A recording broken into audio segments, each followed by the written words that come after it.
নমস্কার বন্ধুরা, আমি দেবকুমার বিশ্বাস। আমি আপনাদের আজকে রেশমি কোম্পানির সোলার ওয়াটার গিজার, অর্থাৎ যেটা বলতে চাই লোকে যে সোলারের মাধ্যমে আহ, জল গরম হওয়ার যে প্রক্রিয়া, সেটা কিন্তু আমি আপনাদের দেখাবো। আপনি যদি এই ভিডিওটা পুরোপুরি দেখেন তবে কিন্তু আপনি এই সম্বন্ধে সম্পূর্ণ আইডিয়া কিন্তু পেয়ে যাবেন যে কিভাবে এটা কাজ করছে। আর একটা সোলার 500 লিটার গিজার যেটা দেখাচ্ছি আমি, এটা 500 লিটারের ট্যাঙ্কি। এই ট্যাঙ্কির ক্যাপাসিটি অনুযায়ী আপনাকে কি কি লাগবে সেগুলো আমি সবই কিন্তু আপনাদের জানিয়ে দেব। তা প্রথমে যেটা বলি, এই একটা ট্যাঙ্কির জন্য এই একখানা ট্যাঙ্কিকে গরম করতে জল, এই 4খানা কিন্তু প্যানেল দরকার। এই 4টে প্যানেল কিন্তু আমাদের লাগছে। তা এখানে কি কি আছে আমি দেখিয়ে দিচ্ছি। এই ট্যাঙ্কির মধ্যে দেখুন, এইখানে এই দিকটায় যদি আমি দেখাই তাহলে আপনি দেখতে পাবেন যে প্রথমে এই ট্যাঙ্কিটার সঙ্গে এই যে একটা কোল্ড ওয়াটারের যে ইনলেট মানে ঢুকছে ঠান্ডা জলটা, এটা কিন্তু দেখাচ্ছে এখানে। এরপর এখানে একটা ব্যাকআপ সিস্টেম আছে ইলেকট্রিকে। যদি আপনার কোনো দিন দেখা গেলো শীতকালে সূর্য ওঠে না, কিংবা দেখা গেলো যে বর্ষাকালে ঠান্ডা জল বেশি হচ্ছে, গরম জল দরকার আপনার, তখন দেখা গেলো সূর্য উঠছে না। বিশেষ করে শীতকালে সমস্যাটা হয়, সূর্য যদি না ওঠে তবে কিন্তু আপনি এর মাধ্যমে কিন্তু আপনি এই দুটো যে হিটিং এলিমেন্ট আছে এই দুটোর মাধ্যমে কিন্তু আপনি কারেন্টের সাহায্যে জল গরম করতে পারেন। এটা করতে গেলে এই 500 লিটার ট্যাঙ্কের আমি একদিন করেছিলাম। তা এখানে সময় লাগে প্রায় 1 থেকে 1.5 ঘন্টার মধ্যে কিন্তু আপনার জল গরম হয়ে যায়।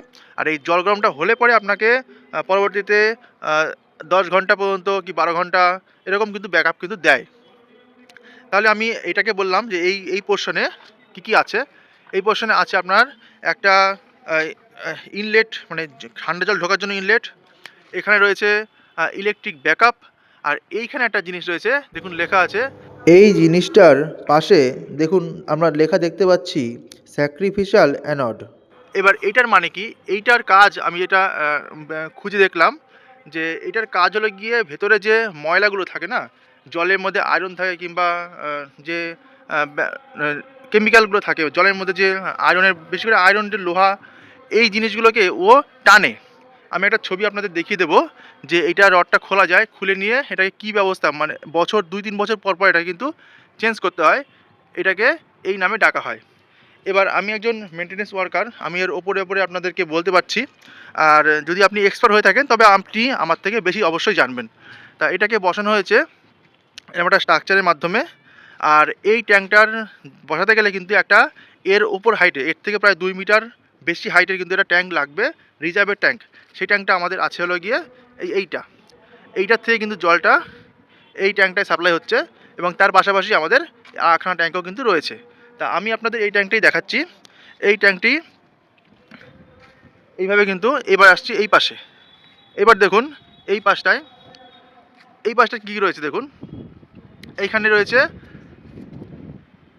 এই দেখুন, এইখানে প্রথমেই উপরের দিক রয়েছে হট ওয়াটার আউটলেট। তাহলে এইখান দিয়ে হট ওয়াটার বেরোচ্ছে, এখান দিয়ে বেরিয়ে কিন্তু আমার সাপ্লাই হচ্ছে। আর এইখান দিয়ে হট ওয়াটারের যে এয়ারটা, মানে কি বলে, যদি কোনো হট ওয়াটার দেখা গেলো যে এক্সট্রা হয়ে গেলো, যেটা এদিকে যেতে পারছে না, তার জন্য কিন্তু একটা উপর দিকে একটা আউটলেট সিস্টেম দেওয়া হয়েছে, যাতে উপরে ওভারফ্লো করার জন্য একটা সিস্টেম দেওয়া হয়েছে। আর তারপরে দেখো এখানে এয়ারের জন্য এই পাইপটা দেওয়া হয়েছে, এটা ছোটো, এটা এইটুকুনি শেষ। এইবার আসছে এইখানে যে এই ট্যাঙ্কটা, এই দেখো এই ট্যাঙ্কটা, এই যে এইখানে দিয়ে নিয়ে এই ট্যাঙ্কটা কিন্তু গুরুত্বপূর্ণ কাজ রয়েছে। এই ট্যাঙ্কটার যে লেখাটা উঠে গেছে, আমি আপনাদের ঠিক এরকম লেখাটাই অন্য একটা জায়গায় নিয়ে দেখাচ্ছি, আপনারা দেখুন। তাহলে দেখুন আমরা এখানে চলে এসেছি। এবার এখানে পরিষ্কারভাবে কিন্তু লেখা আছে এই ট্যাঙ্কটি হলো ব্যাকআপ ট্যাঙ্ক। তার মানে কি, এই যে ট্যাঙ্কটা, এই আউটলেটটা আসছে, এটা কিন্তু এখানে জল ভরা আছে।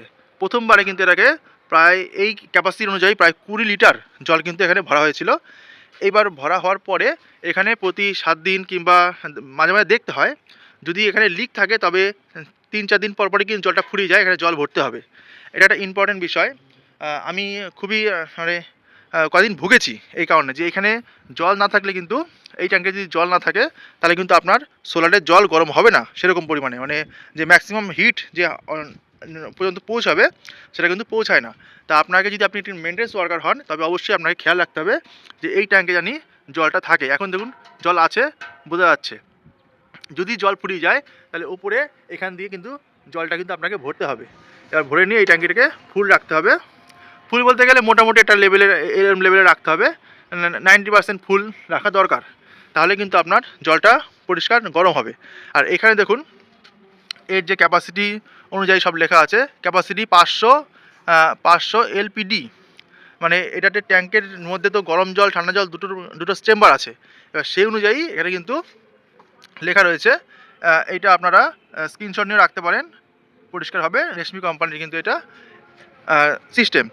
এইবার আপনারা এইটাকে পুরোটা দেখে ফেলুন, এখানে কিন্তু সেম একই রকম আছে। আমাদের এই জায়গায় প্রায় 5খানা এরকম সিস্টেম লাগানো আছে, এটা একটা ইন্ডাস্ট্রিয়াল এরিয়া।